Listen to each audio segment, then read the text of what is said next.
ನಿಖಿಲ್ ಕುಮಾರಸ್ವಾಮಿ ಬಗ್ಗೆ ಸುಮಲತಾ ಅಂಬರೀಶ್ ಪ್ರತಿಕ್ರಿಯಿಸಿದ್ದಾರೆ. ಹಾಗಾದ್ರೆ ಅವರು ಏನು ಹೇಳಿದ್ದಾರೆ ನೋಡೋಣ. ಇಲ್ಲ, ಯಾರನ್ನೂ ನಾನೇನು ಮೀಟ್ ಮಾಡಿಲ್ಲ, ಯಾಕಂದ್ರೆ ನಾನು ಇಲ್ಲೇ ಬ್ಯುಸಿ ಆಗಿದ್ದೆ ಈ ಪ್ರವಾಸದಲ್ಲೇ. ಈಗ ಪಾಲಿಟಿಕ್ಸ್ ಅಲ್ಲಿ ನಿಮಗೆ ಗೊತ್ತು, ಕೊನೆವರೆಗೂ ಏನೇನು ಡೆವಲಪ್ಮೆಂಟ್ಸ್ ಆಗ್ಬೋದು, ಬದಲಾವಣೆ ಆಗ್ಬೋದು ಅನ್ನೋದನ್ನ ಯಾರು ಹೇಳೋಕ್ಕಾಗಲ್ಲ. ಸೊ ಹಾಗಾಗಿ ನಾನು ಲಾಸ್ಟ್ ಮಿನಿಟ್ವರೆಗೂ ನಾನು ವೆಯ್ಟ್ ಮಾಡ್ತೀನಿ. ಅಲ್ಲೂ ಒಬ್ಬರು ತಾಯಿ ಇದ್ದಾರೆ, ಅಲ್ಲೂ ನನ್ನ ಮಗನಂತಾನೆ ಮಗ ಇದ್ದಾನೆ.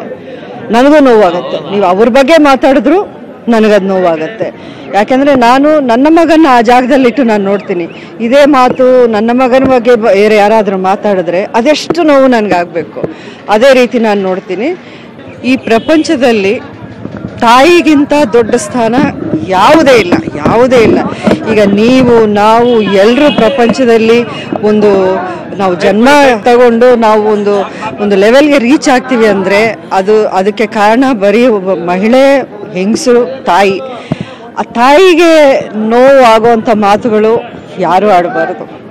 ಈಗ ನಾನು ಇದು ಯಾಕೆ ಹೇಳ್ತಾ ಇದ್ದೀನಿ ಅಂದರೆ, ಸೋಷಿಯಲ್ ಮೀಡಿಯಲ್ಲಿ ನಾನು ನೋಡ್ಕೊಂಡು ಬಂದಿದ್ದೀನಿ, ಬೇಕಾದಷ್ಟು ಮಾತುಗಳು ನಡೀತಾ ಇದೆ. ನನಗೆ ಯಾರು ಅಂಬರೀಷ್ ಅವರ ಅಭಿಮಾನಿಗಳಲ್ಲೂ ನಾನು ಮನವಿ ಮಾಡ್ಕೋತೀನಿ.